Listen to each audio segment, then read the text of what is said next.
So it's been a long journey to light the world. Are there any major events that really just sent this message home and delivered this thought to the consciousness of your brain that this is something you should do and you can actually do it? Yeah. So Scott, there's really two great questions there. What can you do, and what should you do? Okay. And what you should do is something that you get to conclude in this space by watching all the different technologies, watching their maturity, watching the cost curves of the alternative ways to solve these problems are changing. And if you watch those technologies and understand how those technologies are evolving, I think reasonable people who thought about it would also come to the same conclusion, that you could make these DC microgrids and build them back to the grid if you thought about it and watched all the technologies. Okay? What you can do, though, is different, right? And a technologist who understands that it's a better approach to build the DC microgrid from the home back to the utility might not be fortunate enough to have the relationships around the world to actually get that executed. And so I'm actually pretty fortunate in the sense that my job at GE allowed me to make all these contacts with utilities around the world, with the development labs around the world, with the EPRIs who do research in the electric industry around the world. And that's actually helping us get Light the World launched, because you have to connect the right people that can make things happen in these countries with the right idea. And that's really what we're doing in Light the World. We're making the technology option and the people who can really execute on the ground, we're putting them together, and we're convincing the people that can do it on the ground that this is the better way. And that's the key to the execution side. So knowing what to do and knowing how to do it are really separate. And I think we're fortunate enough in Light the World, between the people who have signed up to help us, that we've got both bases covered. Now, we still, of course, need help, right? We still need help. We're in desperate need, really, of engineers who are willing to donate some of their time, even small amounts of their time, to help us get the product specification finished and the products developed. So we're desperately looking for that help. And then, of course, like every charity, because we're a charity, we need funding. So we're working on funding and appealing to people and organizations for funding.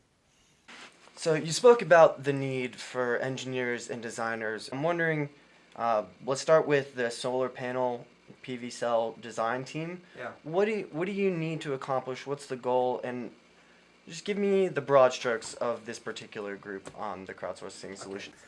So that's a great question. So what do we need the PV solar panel team to do?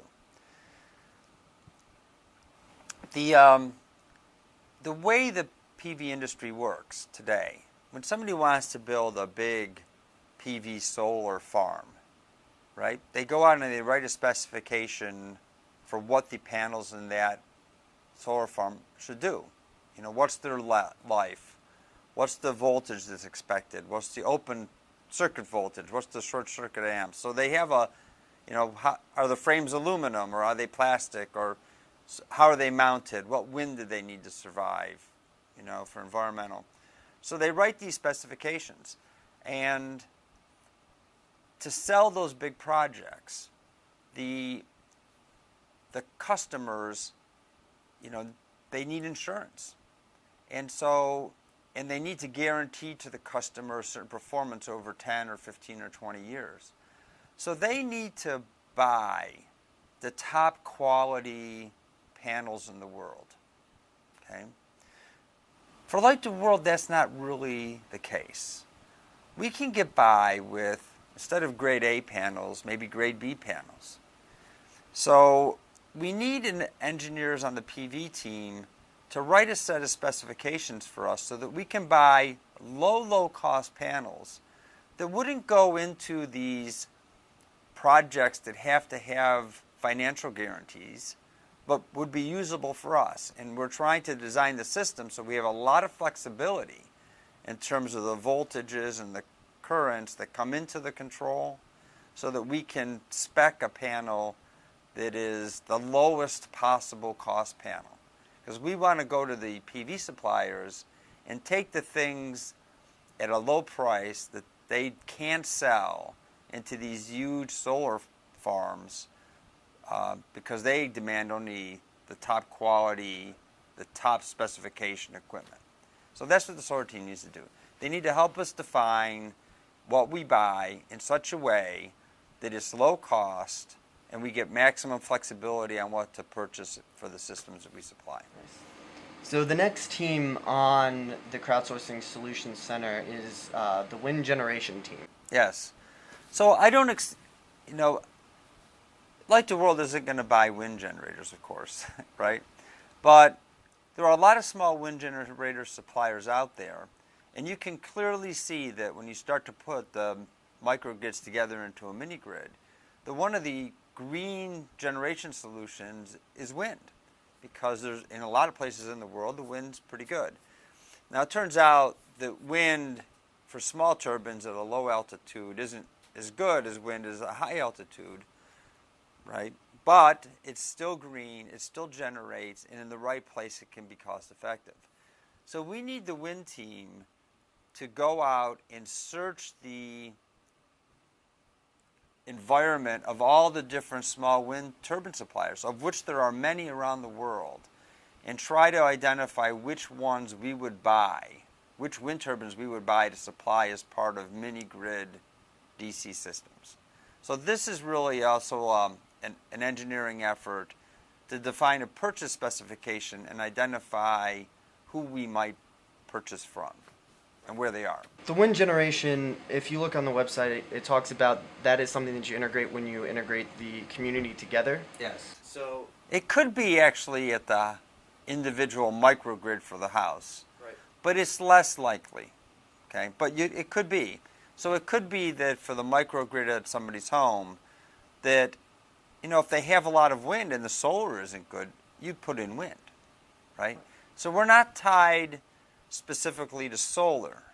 Wind's a good small wind's a good alternative in the right locations. But it does turn out, if you look at the maps that are up on the website, that there are huge areas where solar is very, very effective for us. And so that's why we're leading with solar. Okay? When you put the mini grid, the microgrids together into a mini grid, and you want to add additional generation, you can put more solar in, or you can add wind if it's available, or you can add other types of green renewable generation. There's a biomass solution that I think we develop over time, not initially, for instance. So I think there's other things we can do. It's just what sequence do we try to do them in, and how valuable are they to the people we're going to be deploying to in the initial stages, and